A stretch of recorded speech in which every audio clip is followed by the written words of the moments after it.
உதயநிதி ஸ்டாலினோட கழக தலைவன், பவன் கல்யாணோட ஹரிஹர வீரமல்லு அப்படின்னு தமிழ்நாடு அண்ட் ஆந்திராவோட டெபுட்டி சிஎம், துணை முதலமைச்சர்களோட படங்கள்ல நடிச்சவங்க தான் இந்த நித்தி அகர்வால். இப்ப இவங்க மேல ஒரு பெரிய சர்ச்சை கிளம்பி இருக்கு. என்னன்னா, ஒரு பிரைவேட் ஈவெண்ட்டுக்கு கவர்மெண்ட் வண்டியில வந்திருக்காங்க நித்தி அகர்வால். அதை பார்த்த உடனே ஒரு நடிகை எப்படி தனியார் ஈவெண்ட்டுக்கு கவர்மெண்ட் வண்டியை யூஸ் பண்ண முடியும் அப்படின்னு பல பேர் கேள்வி கேட்க ஆரம்பிச்சு இதை ஒரு பெரிய சர்ச்சையா மாத்திக்கிட்டு இருக்காங்க. இதனால நித்தி அகர்வால் ஒரு விளக்கம் கொடுத்திருக்காங்க. அந்த வண்டியை அந்த பிரைவேட் டீம் தான் வந்து அரேஞ்ச் பண்ணாங்க, அதுக்கும் எனக்கும் எந்த சம்பந்தமும் இல்லை அப்படின்னு சொல்லிட்டாங்க.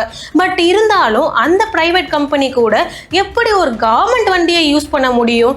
நித்தி அகர்வால் தமிழ்நாடு ஆந்திரா அப்படின்னு துணை முதலமைச்சர்களோட படங்கள்ல நடிச்சனால அவங்க அந்த கவர்மெண்ட் வண்டியை யூஸ் பண்றாங்க அப்படின்ற மாதிரி பல பேர் கமெண்ட் பண்ணிட்டு இருக்காங்க. நீங்களும் உங்க கருத்துக்களை கமெண்ட் பாக்ஸ்ல தெரிவிங்க.